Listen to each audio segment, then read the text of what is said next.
Hi friends, మన పొట్టేలు పిల్లలు చనిపోతున్నాయని చెప్పేసి ఒక వీడియో పెట్టినా నేను యూట్యూబ్లో. ఆ వీడియో మంచి వైరల్ అయిందనమాట. నేను కష్టాలలో ఉన్నా, నాకు ఆ ప్రాబ్లం తెలియట్లేదు అని చెప్పేసి నేను ఆ వీడియో యూట్యూబ్లో పెట్టిన తప్పించి నేను దానివల్ల పైసలు వస్తాయని చెప్పేసి ఇప్పుడే నాకైతే పైసలు రావు. ఎందుకంటే నాది చిన్న ఛానల్. నా దాంట్లో దగ్గర దగ్గర 1780 మంది ఉన్నారు.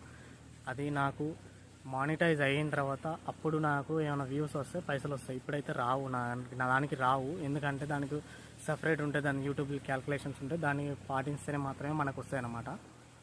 కాకుండా వీడియో మంచి వైరల్ అయింది. దాంట్లో అందరూ నేను కష్టాలలో ఉన్నా అని చెప్పేసి అంటే చాలామంది నాకు పాజిటివ్గా కామెంట్ చేసిళ్ళు. ఎవరు కూడా నాకు నెగిటివ్ అయితే కామెంట్ చేయలేదు. ఎందుకంటే ప్రతి ఒక్కరు లివర్ టానిక్ వాడు, ఆ టానిక్ వాడు, ఈ మెడిసిన్ వాడు, ఆ మెడిసిన్ వాడు అని చెప్పేసి సజెషన్ ఇచ్చిళ్ళు తప్పించి ఎవరు కూడా నన్ను అయితే కించపరిచినట్టు అయితే ఎవరు మాట్లాడలేదు. ఇవాళ తెల్లారి గంటల 3 గంటలకు ఒకడు కావాలని కామెంట్ చేసిండు. వాడు చూస్తేనే అర్థమవుతుంది, నా కామెంట్ చదివిన తర్వాతనే అర్థమైంది. వాడు ఏం మాట్లాడతాడంటే, మీరు కావాలని పెంచి కావాలని మూగజీవులను చంపి ఆ వీడియోస్ తీసి యూట్యూబ్లో పెట్టి సంపాదిస్తారా అని అన్నాడు. అంటే నాకు యూట్యూబ్లో ₹1 కూడా రాదు ఇప్పుడు.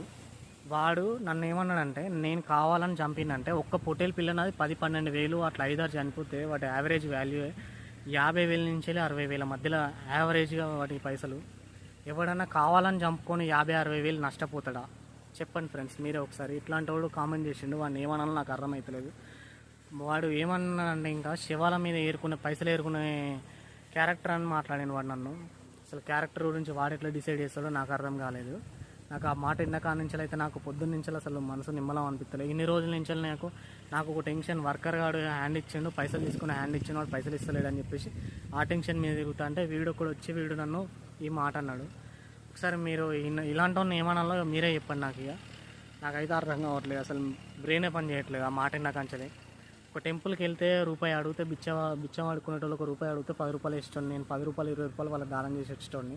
అసంటోడిని నన్ను పట్టుకొని వాడు శవాల మీద పైసలు ఏరక తినటోడు అని చెప్పేసి అన్నాడు వాడు నన్ను. నాకు పొద్దున్న నుంచి అసలు మైండ్ లెక్కనే అనిపిస్తలేదు. అసలు ఇట్లాంటి వాడిని ఏమనాలో కూడా నాకు అర్థం కావట్లేదు. అసలు కావాలని నేను పొట్టేలు పిల్లలు చంపుకున్నా అని చెప్పేసి వాడు ఎట్లా జడ్జ్ చేసిండో నన్ను అయితే నాకు ఇంకా అర్థం కావట్లేదు. ఇట్లాంటి వాడిని ఏమనాలో ఒకసారి నేను చెప్పండి ఫ్రెండ్స్ నాకైతే.